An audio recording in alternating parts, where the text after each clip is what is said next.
तर राम राम मंडळी आणि सगळ्यांना माझा जय शिवराय. तर आपल्या मिनी ब्लॉगचा आजचा 8वा दिवस. त्याबद्दल सगळ्या मराठी भावांचं माझ्या मिनी ब्लॉगमध्ये सहर्ष स्वागत. लवकर तयार होऊन आपल्याला जायचं होतं नाश्त्याला आणि जाता जाता मला हा दिसला सुंदर असा व्ह्यू. मग तुम्हाला तर माहिती आहे माझ्यातला झाला फोटोग्राफर जागा आणि काढला हा शूट. तर आपण होतो आज नाश्त्याला जपानी कोचसोबत. तर हे कोच आहेत ना, ह्यांचं ऑलिम्पिकला 2 वेळा मेडल आहेत आणि ते आहेत आपल्या मुलींचे कोच.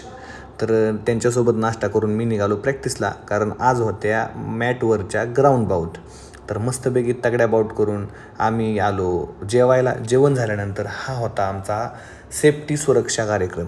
तर आज आले होते इथले DYSP आणि त्यांनी आम्हाला जरा ट्रॅफिकचे रूल्स अँड रेग्युलेशन त्याबद्दल माहिती दिली.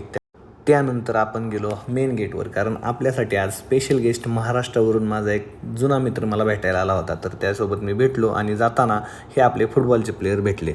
तर ते म्हणले, सर नमस्ते, खूप टॅलेंटेड मुलं आहेत, आपल्या फुटबॉलचं भारताचं भविष्य.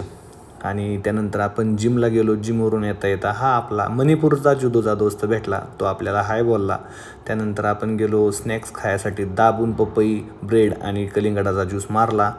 तिथून जिम होती आज, कंडिशनिंग व्यायाम होता. आणि त्यानंतर आपण रूमवर येऊन फ्रेश झालो आणि जेवण झाल्यानंतर थोडे शतपावली करत होतो. त्यानंतर आपण थोडं महानगरपालिकेचा निकाल बघितला आणि तुमच्यासारखंच मला पण तो निकाल बघून खूपच टेन्शन आलं. कारण सगळेच शिव्या देतात, तर मत कोण देत असेल भाजपला, हा विचार करून आपण गेलो रूमवर. आणि आजचा ब्लॉग कसा वाटला सगळ्यांनी सांगा. Good night.